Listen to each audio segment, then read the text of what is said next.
Komisi Kepolisian Nasional atau Kompolnas meyakini pembentukan Satuan Tugas Pemberantasan Judi Online akan memudahkan koordinasi dan kolaborasi antar kementerian lembaga dalam memberantas tindak pidana perjudian online. Di sisi lain, Kompolnas turut menyoroti penanganan kasus judi online di tubuh Polri. Kompolnas memastikan fungsinya sebagai pengawas eksternal Polri agar kinerja kepolisian maksimal. Dan pemirsa, untuk membahas hal ini, kita sudah terhubung dengan Ketua Harian Kompolnas, ada Pak Beni Mamoto. Selamat pagi Pak Beni. Iya, Selamat pagi. Terima kasih. Subuh-subuh sudah bergabung bersama kami di Metro Pagi Prime Time. Sudah ada pembentukan Satgas Pemberantasan Judi Online. Ini bagaimana Anda melihat efektivitas dari Satgas ini dan apa program prioritas yang harus segera dilakukan? Ya, yang pertama tentunya langkah ini langkah yang tepat karena memang kondisinya sudah saya katakan sangat serius. Kenapa? Kalau judi yang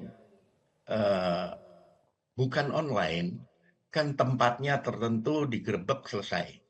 Tetapi ini judi online ini servernya di luar negeri, orang bisa main dimanapun ketika dia pakai gawai, ada jaringan internet dan sebagainya. Dan semua lapisan bisa terpapar. Jadi kompleks sekali masalahnya. Oleh sebab itu perlu penanganan secara terkoordinasi dengan baik, lintas kementerian lembaga, karena menyangkut stakeholder masing-masing. Peran Kominfo, peran penegakan hukum oleh Polri, dan sebagainya. Termasuk nanti penanganan para korban, khususnya anak-anak, dan sebagainya. Oleh sebab itu kami mengapresiasi ketika Polri di samping bertindak sebagai penegak hukum untuk menegakkan hukum masalah judi online ini ke dalam sudah diberikan peringatan keras, sanksi yang keras, karena apa? Selama ini beberapa korban sudah ada. Beberapa yang bunuh diri karena korban judi online sudah terjadi. Belum lagi ketika nanti dia terlilit utang, maka dia akan menyalahgunakan kewenangannya. Ini juga akan menjadi serius. Jadi beriringan antara bergerak keluar menegakkan hukum, ke dalam pun juga dibenahi. Ini menurut kami satu langkah yang tepat lah. Nah, dalam konteks ini memang edukasi menjadi penting secara masif untuk mencegah. Karena apa? Banyak pihak yang belum paham atau banyak pihak yang karena terlilit utang, akhirnya dia berspekulasi dengan bermain judi online. Ada yang karena iseng, ada yang karena dipengaruhi teman. Nah, inilah edukasi secara masif perlu dilakukan. Ini nanti pencegahan tanggung jawab dari Kominfo. Tetapi bagaimana pelaksanaan di lapangan di bawah, ini perlu dilakukan oleh seluruh lapisan masyarakat, termasuk para orang tua. Nah, dalam konteks ke internal, kami sudah sampaikan juga bahwa para atasan langsung perlu peduli untuk mengecek handphone para anggota ketika apel pagi. Kalau ditemukan di situ dia bermain judi online atau dia download salah satu situs, ini agar dilakukan tindakan untuk mencegah. Jangan sampai dia kemudian menjadi korban. Jadi tugas berat dari Bapak Kapolri karena diberi tanggung jawab sebagai Ketua Harian Penegakan Hukum dibantu oleh Bapak Wakabaresskrim. Baik, dalam rangka pencegahan di internal ya Pak Beni, ini bagi aparat atau oknum yang kemudian terbukti terlibat dalam judi online, perlukah sampai dilakukan pemecatan anggota jika memang terbukti terlibat sebagai bentuk ketegasan? Ya, yang pertama tentunya kalau ditemukan, pasti akan langsung dilakukan pemeriksaan, pendalaman, apakah dia baru mulai atau kemudian sudah parah dan akhirnya ada ekses lain, penyalahgunaan kewenangan untuk mencari uang untuk membayar judi online dan sebagainya. Ini nanti bisa diukur tingkat kesalahannya. Kalau memang ada ekses lain, tidak tertutup kemungkinan untuk sampai dengan PTDH atau dipecat. Iya. Kita tahu Pak, pada 2022 September khususnya ada temuan PPATK terkait dengan transaksi aliran judi online yang mengarah ke oknum polisi dan masyarakat. Jelas juga tahu terkait dengan konsorsium 303 kongsi ini yang diduga melibatkan internal Polri juga. Apa yang harus paling urgent dibenahi di internal Polri jika memang ada oknum yang terlibat, Pak? Yang pertama tentunya tadi berkaitan dengan anggota atau oknum anggota yang bermain. Yang kedua yang melindungi atau membackingi atau yang terima setoran. Nah ini tindakannya, sanksinya tentunya berbeda.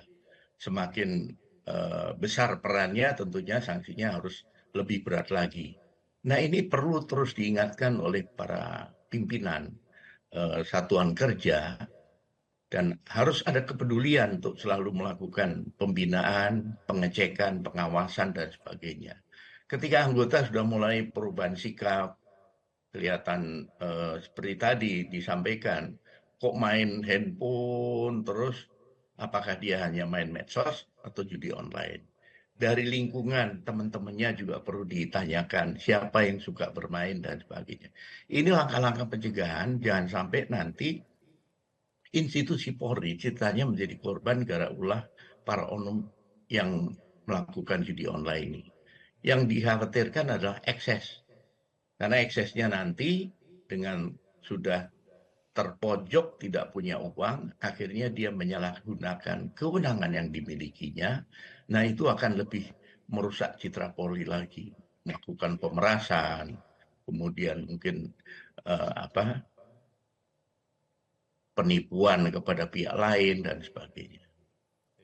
Pak Beni, terkait dengan langkah-langkah yang Pak Beni ungkapkan tadi, saya yakin untuk memberantas judi online ini tak hanya butuh kader-kader terbaik, penyidik terbaik Polri, tapi juga butuh petugas yang berintegritas di Satgas ini. Seberapa jauh Anda melihat integritas para Satgas yang sudah dibentuk kali ini? Ya, tentunya dalam hal ini Bapak Kapolri melalui Bapak Kabareskrim sudah memilih personil-personil yang satu punya integritas tinggi, punya kompetensi. Nah, integritas tinggi ini penting karena apa? Godaan pasti ada, bujukan pasti ada, sindikat pasti ingin mendekat. Ini hampir sama dengan narkoba lah. Siapa-siapa yang pegang peranan itu akan didekati, akan dipengaruhi dan sebagainya. Nah, oleh sebab itu kami dari Kompolnas pun akan mengawal terus, memantau, dan yang paling penting adalah peran serta masyarakat. Pengawasan oleh publik menjadi penting. Kami siap seandainya ada informasi yang disampaikan ke kami atau masyarakat menyampaikan ke pengawas internal, pasti akan ditindaklanjuti sebagai bahan untuk nanti melakukan langkah-langkah penertiban ke dalam atau penindakan ke dalam. Iya, masyarakat dan juga media ya Pak ya? Betul, betul, betul.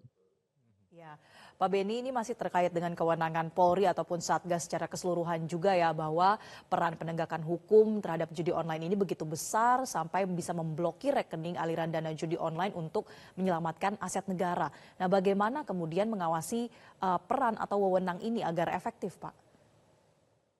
Ya, yang pertama berkaitan dengan aliran dana dan sebagainya, tentunya PPATK lah yang akan sebagai lembaga intelijen keuangan itu akan melakukan penyelidikan, nanti hasilnya dilimpahkan ke Polri, kemudian Polri yang akan mendalami dan nanti meningkatkan ke tahap penyidikan.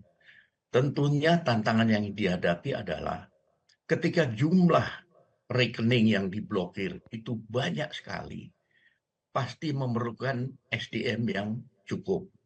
Ini masalah sendiri nih, perlu waktu. Sebagai bahan informasi seperti yang sudah beredar di media, bahwa sindikat ini demikian lihai, rekening-rekening itu bisa dijual belikan. Nah ini perlu edukasi pada publik, khususnya masyarakat di bawah. Ini saya temukan di sindikat narkoba, di mana pembantu rumah tangga, kemudian pengangguran, sopir, dipinjam KTP-nya, dikasih uang 100.000 atau 200.000 untuk membuka rekening. Nah, setelah membuka rekening, pengelolaan rekening ini oleh sindikat. Dan orang yang dipinjami KTP ini nggak tahu kalau KTP-nya itu untuk buka rekening. Nah, rekening itulah yang dipakai untuk menampung hasil transaksi narkoba, menampung hasil judi online yang digerakkan oleh sindikat. Oleh sebab itu perlu edukasi pada publik. Hati-hati kalau ada orang yang pinjam KTP. Harus dipastikan untuk apa. Jangan karena 100.000, 200.000, kemudian di kemudian hari dia harus terjerat. Jadi ketika saya di BNN, saya nangkep pembantu rumah tangga, rasanya sedih. Rekeningnya isinya ratusan juta. Ternyata setelah ditelisik, dia hanya dipinjemi KTP, kemudian diberikan uang 100.000. Dalam hal ini, dunia perbankan juga tentunya harus diberikan atensi khusus. Harusnya orang yang membuka rekening, kemudian rekeningnya yang masuk angkanya signifikan, itu berlaku know your customer. Harus tahu profil dari pemilik rekening ini. Pertanyaannya, pihak bank ngecek atau tidak? Kalau lihat transaksinya begitu tinggi dan terus aktif, sementara pekerjaannya pembantu rumah tangga. Ini harusnya pihak bank menginformasikan ke PPATK. Jadi di sini kompleks sekali masalahnya dan banyak pihak yang harus terlibat. Dan yang penting menurut saya ya, perlu keberlanjutan, perlu konsistensi.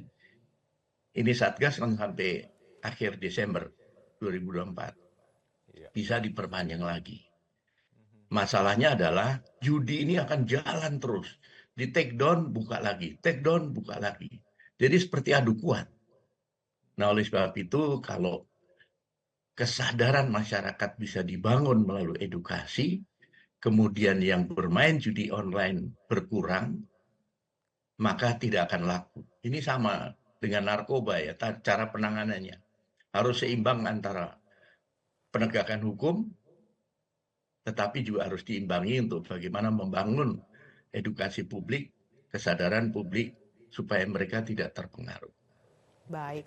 Iya, Satgas ini tadi seperti Anda sebutkan Pak Beni bertugas sampai akhir tahun 2024. Nah, harapannya apakah Satgas bisa langsung bergerak cepat dalam waktu sekitar 6 bulan ke depan?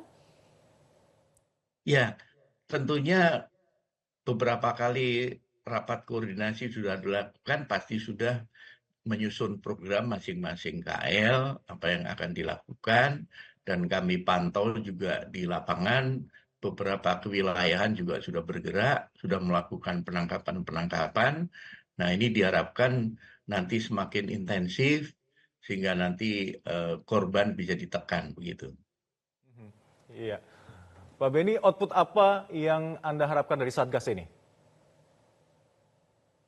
Yang pertama, sekali lagi, karena ini lebih kompleks ya, dengan judi yang biasa, yang bukan online, server di luar negeri, berada di negara yang di sana judi dilegalkan, ini kan masalah hukum antar negara, hukum internasional. Itu satu masalah tersendiri. Kedua, karena online, orang bisa main dimanapun, yang penting dia punya gawai.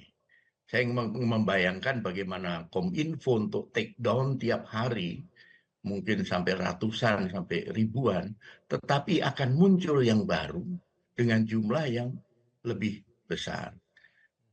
Masalahnya adalah semakin maju teknologi, maka sindikat kejahatan akan memanfaatkan teknologi itu untuk kepentingan bisnis ilegalnya. Ini tantangan tersendiri.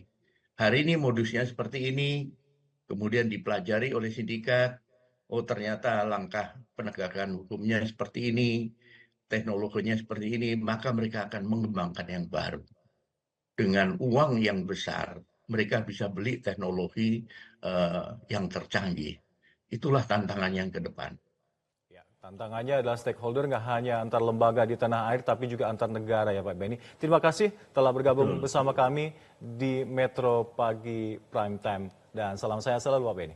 Jelajahi cara baru mendapatkan informasi. Download Metro TV Extend sekarang.